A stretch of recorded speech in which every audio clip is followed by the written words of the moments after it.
Ouais. Alors, c'est vrai que j'ai posé beaucoup de questions, donc peut-être pour reprendre d'abord la question des importations. J'entends sur les produits transformés.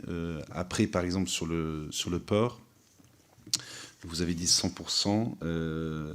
Bon, c'est toujours pareil. Quand on va regarder les articles qui ont été assez nombreux, il n'y a pas que votre enseigne d'ailleurs. Hein, mais lors de la mobilisation agricole d'agriculteurs qui allait remplir des caddies oui, d'accord. Ouais, enfin, je parle bien de vente de viande fraîche. Hein. Ouais, mais nous, on est français. La viande fraîche, c'est Carmené, c'est le porc. Et ce qu'on a vu dans les caddies et qui a été médiatisé, c'est du Herta, c'est pas. En viande fraîche, nous avons 100% de porc français. On va dire 99% si vous préférez, mais non, je suis assez catégorique là-dessus. Donc c'est un peu la même discussion avec, il me semble, Intermarché. C'est que la question du président était bien précise sur ce qu'il y avait en rayon et pas forcément sur ce que vous produisiez vous-même. Voilà, je laisse répondre. Oui, il peut y avoir des approvisionnements magasins ici ou là. Vous pensez à une barquette, je pense, d'un morceau de bœuf qui était pas d'origine française, mais c'était pas fourni par la coopérative. Ouais. C'était un achat complémentaire d'un magasin, mais c'est pas, quand il vous dit 100% de porc français ou de bœuf français, c'est fourni par la coopérative. Et à côté de ça, les magasins achètent beaucoup de viande et de carcasses, M. Reberod pourra aussi en parler, locales auprès des producteurs régionaux. Donc il y a aussi ce type d'approvisionnement. Je ne sais pas. En fait, si vous prenez ce qui circule sur les réseaux sociaux ou que les organisations agricoles ont fait médiatiser ces 5 derniers mois, c'est que dalle. C'est une langue de bœuf à Urugne, c'est une côte de porc dans un endroit. Après, ne perdons pas notre temps là-dessus. Je vous assure que le marginal focalise l'attention, mais c'est pas notre problème est quelquefois des ruptures de fourniture, mais c'est la volonté de l'enseigne à tous les niveaux, c'est de favoriser sur le porc le 100% français, quoi. Je crois qu'on manque un peu de langue de bœuf en France et de quelques morceaux comme ça. J'ai vu qu'il y en avait dans la région de Bordeaux, je ne me rappelle plus, c'est à circuler 1 million de fois sur le net. Après, c'est la même langue de bœuf dont on parle, hein. Ça devient ridicule. Ouais. Merci. Alors sur la question que je vous ai posée sur les PME qui se plaignaient un peu de subir à la baisse les achats des centrales d'achat avec les multinationales, vous m'avez répondu sur les écarts tarifaires. Je vous avoue que j'ai pas très bien compris parce que les écarts tarifaires, j'en ai jamais entendu parler. Est-ce que vous pourriez peut-être préciser la réponse que vous aviez sur ce point ? Je pense que nous avons un traitement privilégié. Nos adhérents ont un comportement privilégié avec leur PME. Et donc, dans des situations de crise, dans des situations comme on a vécu là, je suis moi-même intervenu à la demande des pouvoirs publics, de la FNSEA ou autres, mais les PME aujourd'hui ne sont pas... Enfin, nos adhérents manifestent un grand égard à l'égard de leur PME régionale. Pour compléter et essayer de clarifier, la politique tarifaire pour la PME, elle va dépendre du type de produit que fabrique la PME. Parce que si c'est un produit entrée de gamme, peut-être que les tarifs seront plus serrés. Si c'est un produit plus qualitatif, le niveau de prix sera plus élevé. Donc je ne sais pas si quand vous comparez PME et grands groupes, est-ce qu'on négocie plus dur avec un grand groupe qu'avec une PME ? On ne négocie pas de la même façon, parce qu'on négocie... plus en partenariat avec une PME, et puis on négocie au GALEC. Mais surtout, ça dépend du type de produit que vend la PME. Et je compléterai peut-être en rappelant que nous avons des accords qui durent 3 ans, avec les associations d'entrepreneurs, donc PME, agroalimentaire, FEF et agrodéveloppement, qui mettent en place un certain nombre de dispositions qui leur permettent aussi d'avoir des conditions de négociation qui ne sont pas du tout les mêmes que celles des grands groupes, au sens où il y a des dates plus en avance, etc., comme vous l'avez voté dans votre loi. Donc il y a des aménagements aussi, ils ont des rencontres plus régulières avec les acheteurs, etc., qui font qu'il y a un traitement pas particulier, mais il y a en tout cas de la bienveillance aussi dans la relation avec ces PME-là qui est organisée. Ce sont des accords qui sont publics, sur lesquels il y a une communication nationale et qui sont d'ailleurs signés aussi, je crois, avec certains de nos concurrents. Il y a un exemple très concret pour finir sur la PME, parce que j'imagine que c'est un sujet qui est important pour vous. Au moment de l'explosion du coût énergétique, nous avions un accord avec les PME qui disait que nous négocions pas l'augmentation de la MPI, matière première industrielle, pour les PME. Donc c'est des choses très concrètes, des accords qui sont passés en fonction des besoins, du contexte, mais il y a une véritable politique de discernement entre la PME et les grands groupes, et qui doit être à peu près la même chez tous les distributeurs. Alors, je reste sur le sujet parce que je pense que c'est vraiment important, parce que tout le débat sur les lois Egalim tourne autour de ça. J'entends, donc vous êtes sous serment, donc je le prends comme tel. Mais alors, dans ce cas-là, si les multinationales ont, elles, des capacités encore une fois, d'économie d'échelle, d'optimisation, d'arriver avec parce qu'ils ont des coûts de production moins élevés, donc arriver avec des prix plus intéressants qu'une PME française, vous êtes en mesure, par l'évasion juridique de la centrale d'achat Eurelec, de pouvoir négocier plus facilement avec elle qu'en France avec les lois Egalim, et donc vous arrivez avec des prix plus bas, in fine, des prix d'achat plus bas pour le même produit, on va dire. En revanche, sur les PME, vous restez en France avec les lois Egalim, avec, et ça je prends comme tel, je prends comme argent comptant, avec des politiques plus volontaristes vis-à-vis des PME, donc in fine, le même produit, qu'elle vienne de la PME ou qu'elle vienne de la multinationale, ne se retrouve plus du tout au même prix dans le rayon. Oui, vous voyez ce que je veux dire, et la question, je termine juste, mais je vous écouterai, mais et la remarque qui était remontée, qui nous était remontée par les industriels, en tout cas les PME industrielles, c'est de dire, in fine, dans le rayon, nous on se retrouve désavantagés, pour critiquer en quelque sorte le fait qu'il y ait l'utilisation de centrales d'achat avec les multinationales. Vous dites les choses sympathiquement, mais faut pas dire évasion. C'est pas bien, c'est polémique ça. Ça, je vous renvoie à l'Assemblée, vous réglez vos comptes, mais nous, on a créé notre société, nos alliances avant Egalim. Donc l'évasion fiscale, légale, c'est pas notre truc. Donc on rembarre ça, on revient à la comparaison des tarifs. Si vous pensez qu'il y a des problèmes d'écart de tarifs, vous demandez à l'administration, elle a tout. C'est ça que je voulais dire tout à l'heure. Nous, au-delà des polémiques, nous avons, et je suis sous serment, nous avons une volonté de négocier avec discernement avec nos PME. Après, tout le monde parle d'Egalim, mais Michel Biérot lui-même a dû vous le dire, c'est LME qui pose problème aux PME. C'est pas le problème en France, c'est qu'on négocie le prix, mais surtout, on négocie peu le tarif. On négocie beaucoup les prestations derrière. Et évidemment, des boîtes comme Nestlé, Procter, ça, ont les moyens de proposer des prestations que ne proposent pas les PME. D'où l'importance de ce discernement. Mais, s'il vous plaît, on ne nourrit pas des polémiques pour des polémiques.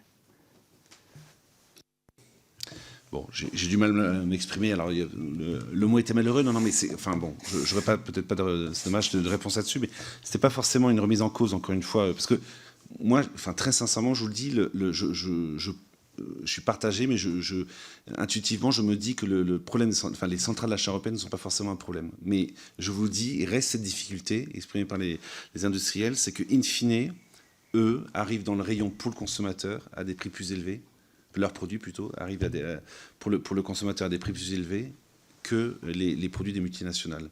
Et c'est là où eux sont perdants. eux sont perdants parce qu'ils se retrouvent moins compétitifs dans le. Donc, et c'est peut-être, moi, il me semble, la seule limite aux centrales d'achat qui donc bénéficient d'un statut juridique, en tout cas ils ne sont pas contraints par Egalim, elles ne sont pas contraintes par Egalim puisqu'elles ne sont pas en France, et ce serait peut-être la seule difficulté à ces centrales d'achat. Voilà. J'espère que j'ai retourné la question d'une façon différente. Si vous voulez dire que c'est plus difficile d'être petit que gros, assurément. C'est vrai dans l'industrie, dans la distribution. Tant que vous n'avez pas certaines tailles, économies d'échelle, c'est compliqué. Et donc, être une PME, quand le marché se restreint, quand l'inflation est forte, quand le coût de l'électricité explose, c'est plus compliqué que d'être une multinationale, que d'être sur plusieurs marchés, que de pouvoir arbitrer sur des marchés de matières premières. C'est évident, ça je vous l'accorde. D'où la nécessité d'avoir une politique qui privilégie l'approvisionnement local. Parce que du coup, du point de vue de la souveraineté, c'est quand même important. Le jour où je vous dis que pendant la période de guerre en Ukraine, des grandes multinationales viennent vous dire c'est 36% ou 40% de hausse où il n'y a pas, c'est très important d'avoir des PME dans notre environnement qui pallient à ces ruptures. Nous partageons ce point. Merci beaucoup. En juin 2022, vous avez été extrêmement critique vis-à-vis de certains industriels. Vous avez même à l'époque appelé à la création d'une commission d'enquête sur le fait que selon vous, il y avait quand même des augmentations de prix chez certains industriels qui n'étaient pas en corrélation avec l'augmentation des matières premières. Est-ce que, sur quoi vous avez fondé ce constat ? Nous, dans notre alliance, nous avons rencontré le groupe Ahold Delhaize, qui est très présent aux États-Unis et qui est opérateur en Belgique et aux Pays-Bas. Et très vite, ils nous ont alertés sur la bouffée d'inflation aux États-Unis, mais aussi les spéculations sur les marchés des matières premières, dont le professeur Chalmin, que vous aviez reçu, c'est un des premiers que vous avez reçu, vous rappelait que la moitié des intervenants sur les marchés de matières premières ne sont pas des utilisateurs, ce sont des placiers, ce sont des spéculateurs au sens étymologique du terme. Et donc, j'ai essayé d'alerter votre noble assemblée du fait que, soit par manque d'anticipation, soit par volonté de répercuter immédiatement aux consommateurs des perspectives de hausse, beaucoup d'industriels jouaient de cette inflation. J'ai été un peu le solitaire du marché pendant 6 mois, mais après, vous avez vu que Thierry Cotillard d'Intermarché, Dominique Schelcher de Système U et même Alexandre Bompard ont emboîté le pas. Pourquoi nous vous avons alerté ? D'abord parce que les hausses de prix, elles se passent chez nous, dans nos magasins. Nous ne voulions pas qu'elles nous soient imputées, ou en tout cas à tort. Et donc, les uns et les autres nous ont plus ou moins promis des commissions d'enquête qui nous auraient bien aidés. Et je pense qu'il y aurait aussi alerté certaines PME et certains industriels pour négocier plus avant leur approvisionnement. Je vous rappelle que le prix des conteneurs était passé de 1 700 € à 17 000 € et que quand même, après, une partie de l'Assemblée nationale était assez d'accord pour dire qu'il fallait taxer les super profits, mais c'était trop tard. C'était au moment de la négo qu'il fallait intervenir. Donc je ne donne pas de leçons, j'explique le coup de solitude qu'à un moment donné, on ressentait. Et nous avions cette information par le marché américain. L'inflation américaine a démarré 6 mois avant l'inflation française. Et il faut simplement le retenir, parce que ça peut revenir. Moi, c'est ce qui m'avait motivé. Et j'avais surpris d'ailleurs un certain nombre de mes collègues, mais c'est ce travail avec Ahold Delhaize qui nous a suffisamment alertés. Vous avez vu que sur le prix de l'énergie aussi, on a tous payé très cher, mais enfin les résultats des énergéticiens, ils ne sont pas à la ramasse. Donc, et sur l'industrie agroalimentaire, moi, je veux bien qu'on accorde des vertus particulières aux producteurs alimentaires, mais il ne faut quand même pas confondre le producteur de fruits et légumes ou le maraîcher de la plaine de Montesson ou de Nantes avec des industriels du pet food, par exemple, qui ont sorti des hausses de dividendes qui montrent bien que le consommateur français, peut-être aussi le consommateur européen, mais là j'ai plaidé pour les Français, le consommateur français a surpayé cette inflation. Alors depuis, je pense que, je vous le confirme, je pense que on est rentré dans une période plus stable. Et je pense que là, actuellement, dans les magasins, par le jeu de la concurrence entre nous, mais la répercussion assez rapide des nouveaux tarifs aux consommateurs, je pense que les consommateurs français vont pouvoir... ça n'effacera pas les 21% d'inflation sur 2 ans et quelques qu'ils ont vécu, mais on va retrouver une inflation plus normale, quoi. Enfin, après, si vous me permettez, je suis tchatcheur, donc vous me coupez, hein. Je pense que ça va coûter plus cher à produire demain. Il y a plusieurs injonctions. L'injonction de souveraineté ou de relocalisation, l'injonction par la géopolitique, on va dire, l'injonction de la décarbonation, l'injonction de produire plus vertueux en matière sanitaire. Ça va coûter plus cher à produire, ça va coûter plus cher à nos producteurs. La chaîne agroalimentaire, ça va coûter plus cher. En tout cas, pendant une période, tant qu'on n'a pas trouvé des énergies alternatives, quand qu'on n'a pas encore trouvé de nouveaux modèles. Et donc, plus que jamais, ce sera important d'avoir des distributeurs qui temporiseront cette inflation, qui feront tampon avec cette inflation. Et si vous me permettez, ça nous laisse quand même une perspective de travail importante. Et c'est la raison pour laquelle je souhaite qu'au-delà du débat législatif, vous nous aidiez aussi à trouver une forme de dialogue dans la filière, mais une filière qui irait jusqu'à la distribution et jusqu'au bout de la distribution, parce que c'est évident que si ça augmente en amont, il va falloir que cette augmentation n'aille pas plus vite que celle du pouvoir d'achat des Français. Hein, et nous avons là, en tant que distributeur, un rôle éminent à jouer. Oui, ça va coûter plus cher à produire, donc les systèmes de distribution devront être plus compétitifs. Monsieur le rapporteur, en avance, s'il Ouais. vous plaît. Oui, je vais essayer de cibler mes questions et peut-être aussi si vous pouvez cibler vos réponses, parce que nous avons pas mal de collègues et leur avance, mais je vous relance quand même sur ce point. À l'époque, c'était pas tellement... Là, vous nous expliquez qu'en fait, vous reprochiez aux industriels de ne pas avoir anticipé la hausse du coût des matières premières. À l'époque, c'était quand même, vous disiez, la moitié des hausses des prix demandées sont suspectes. Donc là, vous étiez plus sur peut-être un reproche sur les marges qui n'étaient peut-être pas... Vous avez raison. Je suis en mode projet. J'ai du mal à faire la comptabilité de mes années antérieures. Mais à l'époque, effectivement, oui, je confirme. Et d'ailleurs, mais vous n'avez pas fait ces commissions d'enquête? Si, c'est celle-ci, par exemple. Voilà. Mais bien. Bon, écoutez, il faut qu'on avance, mais j'avais une question. Il y a le patron de Lidl qui a vivement critiqué la loi LME. Alors, il paraît qu'on vous en attribue l'origine, mais et le patron de Leclerc, notamment sur la question des MDD, de Lidl, sur lequel il est très spécialisé, les MDD, nous vantait plutôt le contrat tripartite avec une certaine transparence, ce qui n'est pas tellement dans l'état d'esprit de la loi LME, où on construit le prix par le haut, avec plus de notion de transparence. Est-ce que, et le patron de Lidl était très clair sur le fait que, enfin, en tout cas pour lui, on avait changé d'époque et qu'il fallait maintenant plus de transparence. Est-ce que ces contrats tripartites, vous les pratiquez déjà, notamment sur les MDD, et est-ce que vous vous êtes maintenant aligné sur l'avis du patron de Lidl sur cette question? Allez, on va lui laisser ça. Lui, il a oublié les premiers prix, donc il est en train de les refaire. Mais moi, je l'aime bien. C'est un bon bosseur et il est vraiment sincère dans sa volonté de bien faire pour le monde agricole. C'est vraiment un engagement personnel. Oui, nous voulons développer les contrats tripartites.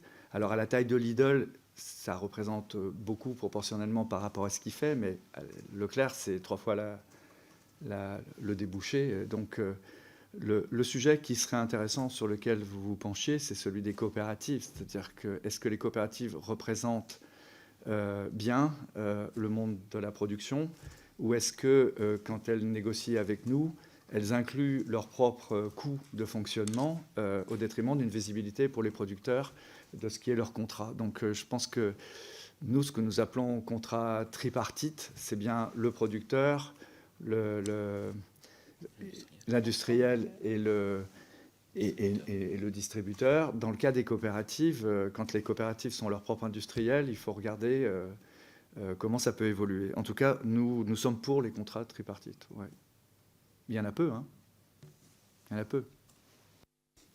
Alors, il y en a peu chez Leclerc, et donc alors, le problème, c'est que pour le rapport, il faut que vous ayez le micro allumé pour que vous puissiez... voilà, mais il y en a peu chez Leclerc, Ah oui, pardon. Ouais. Il faut... Je pense qu'il y en a plus proportionnel. Il y en a plus en masse chez Leclerc que chez Lidl, mais c'est pas le sujet. On va pas faire un concours de kéké. C'est juste que c'est pas dans une pratique française très forte, et donc il faut les développer. Ouais. Bon, merci. J'ai une dernière question avant de laisser la parole à mes collègues sur la question du SRP plus 10. Je ne sais plus quelle position vous aviez sur celle-ci, mais comme vous avez pris une position assez différente du reste de vos concurrents, j'imagine que vous êtes plutôt défavorable. Mais on a quand même une question à l'heure actuelle, c'est les marges dégagées par la mise en place du SRP plus 10 sur l'effectivité du ruissellement sur les agriculteurs.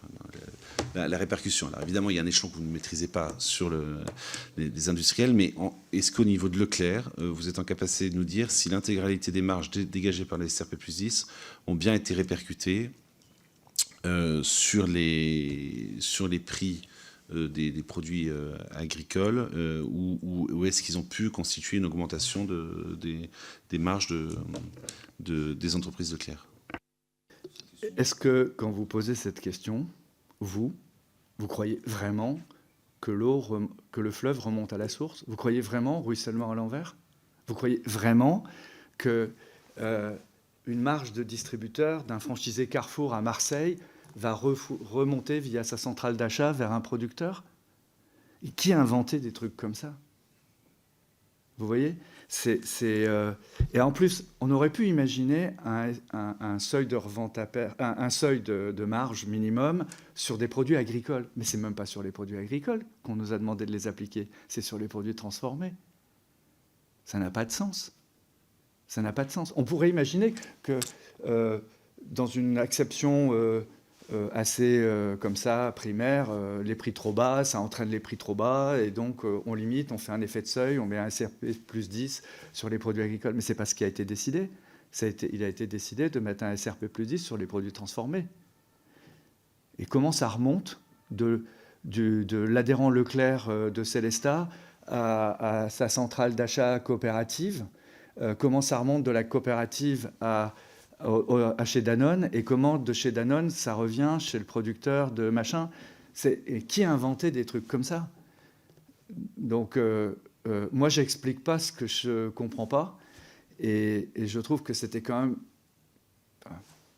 j'allais dire une arnaque intellectuelle, mais ce qui est incroyable, c'est qu'on a vendu ça à une population agricole dont certains étaient dans la misère. Donc, si vous voulez bien qu'on inverse le champ de la responsabilité, nous ne sommes pas concepteurs du sujet, et je vous propose de demander à ceux qui l'ont conçu de s'en expliquer. Merci. Je termine là-dessus, mais je n'étais pas parlementaire au moment de la conception, et j'ai voté contre la prolongation. Donc, vous voyez, je suis assez tranquille là-dessus. En revanche, vous étiez beaucoup plus impliqué que moi à l'époque, peut-être dans l'élaboration, mais il me semble que c'était pas ça la logique à l'époque. C'était de dire sur les produits type Coca-Cola, il y a zéro de marge parce que c'est hyper concurrentiel, et que il faut donc on fait pas de marge, et les distributeurs se rattrapent pour garder leur taux de marge sur les produits agricoles, sur les fruits et légumes, sur la viande fraîche. Et donc la logique, il me semble, mais encore une fois, moi je n'étais pas dans la machine à l'époque, c'était de dire obligeons-les à faire de la marge sur Coca-Cola et Nutella pour qu'ils puissent desserrer les taux sur les fruits et légumes ou la viande. Et donc je vous repose la question. Alors d'abord, est-ce que vous avez la même lecture des choses, mais surtout, est-ce que dans les marges mécaniquement qui ont été, à moins que vous faisiez au moins 10% de marge partout, mais j'en douterai, mais est-ce que les marges supplémentaires qui ont été dégagées par vos entreprises ont permis de gonfler la marge générale de vos magasins, ou est-ce qu'elles ont été répercutées sur les autres produits sur lesquels vous faisiez plus de marge que 10%? Nous avons fait faire des études, Marie va vous en parler sur les chiffres. Vous n'étiez pas député, nous n'étions pas dans l'accord. Hein. Nous étions le seul distributeur qui n'était pas associé à ce qui semblait être un accord entre deux groupes, un groupe de l'agroalimentaire et un groupe de la distribution. Si vous vous rappelez bien, la justification du texte de loi, c'était dans le texte de la loi, il est écrit quelque chose comme que ce SRP plus 10 était quelque chose qui était donné à la distribution, peut-être demandé, mais en tout cas donné à la distribution pour qu'elle soit moins négociatrice en amont. Nous avons été évincés de cette discussion. Nous avons volé à M. Travers le numéro 17 de la formulation qui avait été négociée. Vous n'étiez pas député, nous n'étions pas dans cet accord, et je pense que cet accord était fait était franchement sans nous, et peut-être un peu contre Leclerc. Après, nous avons quand même, Marie, peut-être peux-tu l'expliquer, parce que c'est toi qui as fait faire le travail. On a, à l'époque de la mise en place de la loi, fait chiffrer quel impact ça avait dans l'enseigne d'avoir mis en place ce système du SRP plus 10. On a fait faire un rapport qu'on a remis aux députés, d'ailleurs aux parlementaires qu'on a rencontrés pour combattre cette mesure. Et ce qu'il faut retenir, c'est que dans l'enseigne Leclerc, la mise en place du SRP plus 10, ça a eu pour effet d'augmenter de 6% les produits d'entrée de gamme sur lesquels on fait très peu de marge. Et donc, ce sont évidemment les ménages modestes qui consomment les produits d'entrée de gamme. Et donc, avant même le début de l'inflation, la mécanique du SRP plus 10 avait généré 6% d'inflation pour les familles qui consomment les produits d'entrée de gamme. Très clair. Si je peux avoir communication de ce rapport, parce que je n'ai pas été destinataire, ça pourrait m'intéresser. Et d'ailleurs, si je puis me permettre, c'est, me semble-t-il, la même logique que vous évoquiez tout à l'heure, le même raisonnement qui est à l'origine des amendements d'Escrozaille et avant de M. Dive, qui visent à nous faire limiter les promotions sur les produits d'entretien. C'est aussi la même logique incompréhensible du point de vue consumériste. Hein. Quand on parle de...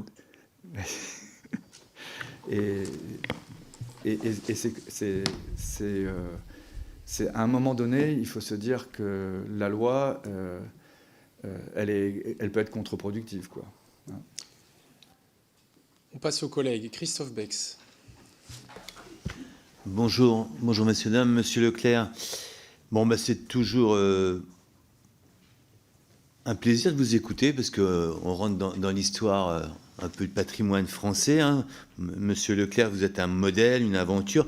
Votre association porte votre nom. C'est vrai qu'il n'y a pas de monsieur Carrefour, il n'y a pas de monsieur Intermarché. Par contre, les établissements Leclerc portent votre nom, forcément, le nom de votre papa. Donc, une entreprise, enfin une association très, très diversifiée. Et après, c'est vrai qu'il y a beaucoup de questions parce que suite à, on va dire, aux manifestations des agriculteurs, la grande distribution a été au centre de l'attention. Vous avez parlé de l'industrie agroalimentaire, mais la grande distribution, parce qu'entre les producteurs, et je vais les appeler les mangeurs, eh ben, il y a la grande distribution. Et donc, vous nous avez parlé que vous approvisionnez 100% en France pour les produits de marque distributeurs, que votre zone de chalandise était de 100 km. Mais moi, j'ai plusieurs questions à vous poser. Déjà, vous subissez la concurrence de gros groupes comme Lidl et Aldi. Vous l'avez dit, qui actuellement sont petits en France, mais c'est les plus grosses fortunes d'Allemagne. Lidl, je crois, est la première fortune d'Allemagne. Le deuxième, c'est Aldi, le frère. Et puis, enfin, ils sont les trois plus grosses fortunes d'Allemagne. C'est Aldi, Lidl, je crois. Hein, c'est ça. Donc, c'est vraiment des grosses industries, enfin, concurrents. Donc, comment faire pour lutter face à ces vaisseaux-là ? Quelle est votre trajectoire dans les années qui viennent ? Parce que On a bien vu que dans les années 60, 70, 80, la grande distribution, c'était un modèle, et puis petit à petit, ce modèle est concurrencé par des groupes comme je viens de citer, et puis par Amazon, vous l'avez cité aussi. Donc c'est quoi votre trajectoire justement en tant que gros vaisseau comme ça? Et la fabrication du prix, parce que moi j'ai rencontré des agriculteurs, des producteurs, et j'ai rencontré des mangeurs. Mais ceux qui sont au milieu, la fabrication du prix, là vous avez montré du doigt l'industrie agroalimentaire, pour faire baisser les prix. Ils sont au cœur du système, mais comme vous, quoi. Comment le prix se fabrique pour que les consommateurs, enfin les mangeurs, connaissent bien un peu le mécanisme de tout ça. Produire, vous avez dit très justement que ça va devenir de plus en plus cher de produire, parce qu'avec au niveau du coût de l'énergie, au niveau des normes climatiques, et qu'il faut décarboner. Donc comment on fait pour répondre avec des producteurs qui vont produire plus cher et avec des mangeurs qui ont un pouvoir d'achat plus faible? Donc vous êtes pareil au cœur. Comment vous allez vous adapter dans les mois et dans les années qui viennent? Et vous avez parlé de temporiser l'inflation. Comment? Baisser les prix, comment? Et puis, que dire aux producteurs, quoi? Parce que là, vous parlez des gros producteurs, les petits producteurs, vous travaillez quand même avec les petits producteurs. Donc voilà, comment faire pour leur parler? Ou sinon, les petits producteurs, ils ont aussi leur filière. Donc là, c'est aussi quelque chose qui est fait pour contourner la grande distribution que vous représentez.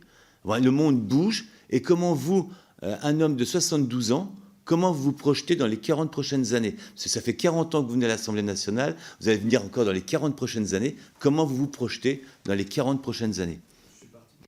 Allez-y, monsieur Leclerc. Je suis partant pour venir vous revoir. Et vous êtes des jeunes députés.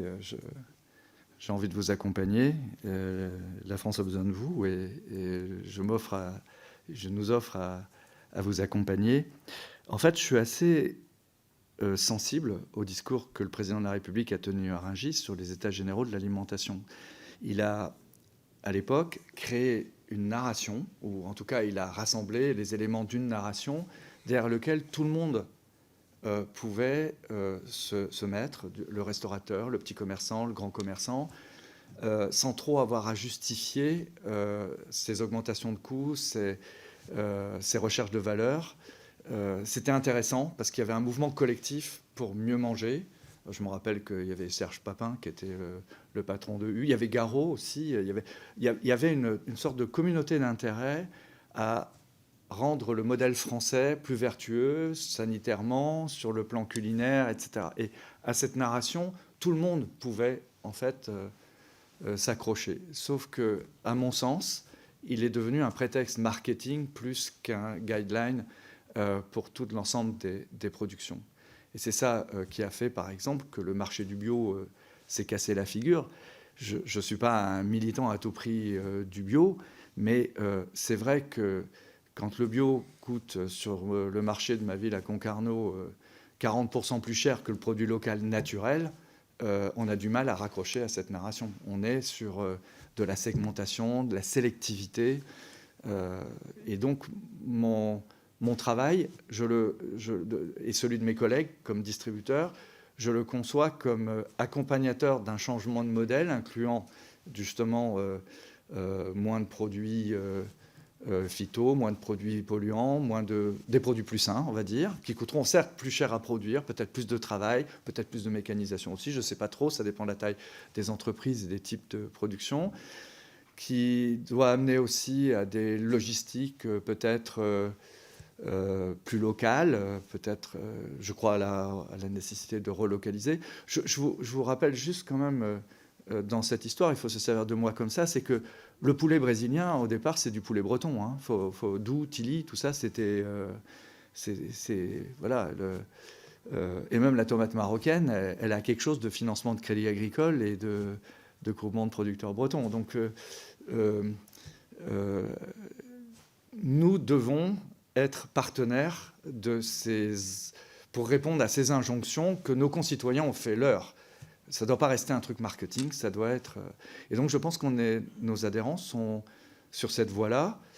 Ils ont relevé le défi de la multicanalité. Je vous assure que même quand vous sortez de Neoma ou que vous venez de métiers de bouche, et même avec des formations managériales, ça fait peur, l'arrivée d'Amazon et l'arrivée le développement de l'ubérisation de l'alimentation dans les métropoles et tout ça. Je pense qu'on y a... Le collectif chez nous a trouvé une manière de s'organiser, pour ne pas tirer à moi. Aujourd'hui, la compétition entre Système U, mais même Lidl, Leclerc, les intermarchés, elles visent à résoudre ça. Mais pour des raisons même capitalistiques, l'intérêt patrimonial, l'intérêt foncier de nos propriétaires de magasins, de nos adhérents, c'est de garder cette valeur et donc de la laisser dans l'actualité de ce projet de société. On n'est pas... Il pleut chez vous, ouais. Non, c'est les voitures sur le pardon. Et donc, je ne sais pas vous répondre autrement que par un principe de volonté, décarbonation. Leclerc, aujourd'hui, on est probablement... on se précipite sur les panneaux solaires. D'ailleurs, à mon sens, ce n'est pas le sujet, enfin, encore que, l'énergie, ça fait partie du sujet de la souveraineté alimentaire. C'est assez curieux de nous donner 3 ans pour couvrir d'ombrières solaires nos magasins sans avoir constitué une filière française de panneaux solaires. On aura fini d'équiper nos magasins avant que la Gigafactory d'Alsace ou de... Vous ne l'avez pas dit à la ministre de l'Énergie de l'époque? On lui a dit. On lui a dit. Et là, elle nous a dit qu'elle n'était pas l'institution. Et on lui a dit. Et elle nous a renvoyé à Total. Bon. Et donc, on va vite. On va vite. Je vous réponds à la louche. Qu'est-ce que vous pensez justement sur la politique de la PAC, le financement de la PAC, actuellement c'est à l'hectare? Qu'est-ce que vous pensez si on finançait, si les producteurs étaient financés à l'actif, c'est-à-dire au nombre de personnes qui travaillent? Parce que là, on est face à une augmentation du coût de la production. Il faut vraiment aider nos producteurs pour justement avoir qui vivent tout simplement de leur production. Parce que là, on ne peut pas continuer comme ça. Je dirais, la crise qu'on a connue début de l'année, elle continue actuellement. Il n'y a rien de résolu. Et comme vous êtes au cœur du système, hein, malgré tout, et que vous êtes souvent incriminé par les producteurs et par les mangeurs, donc vous êtes quand même un acteur privilégié pour résoudre cette crise. Nous sommes interpellés, mais franchement, je ne sais pas faire. Je ne suis pas ministre, je ne suis pas parlementaire, je ne fais pas les lois, et je ne suis pas l'exécutif, je répartis pas, je ne négocie pas les accords internationaux, on ne me sollicite pas. J'ai jamais rencontré le ministre de l'Agriculture qu'une fois, quand il a été nommé ministre de l'Agriculture, et même pendant la crise agricole. Et je rencontre les agriculteurs. Je suis allé à la rencontre des agriculteurs, et la plupart, sur les 40 points de la FNSEA ou les 30 points de la Confédération paysanne, c'est pas moi c'est pas Leclerc ni Carrefour qui ont la clé de sortie de la PAC, des accords phyto, des accords CETA ou des accords Mercosur. Pardon, excusez-moi. Mon amour de l'agriculture m'amène à être très réceptif à tous les pollens de graminées. Et donc, j'accumule ça. Et en Bretagne, j'ai de l'iode qui annule cet effet, mais pas à Paris. Pardon. Pardon. Sur la PAC, oui, moi j'ai l'impression, mais je ne suis pas expert, j'ai l'impression que vous et moi, on aurait à gérer les 10 milliards de la PAC, il n'y aurait pas de pauvres. Sur 10 ans, c'est 100 milliards de PAC, c'est pas normal qu'il y ait autant de pauvres dans l'agriculture.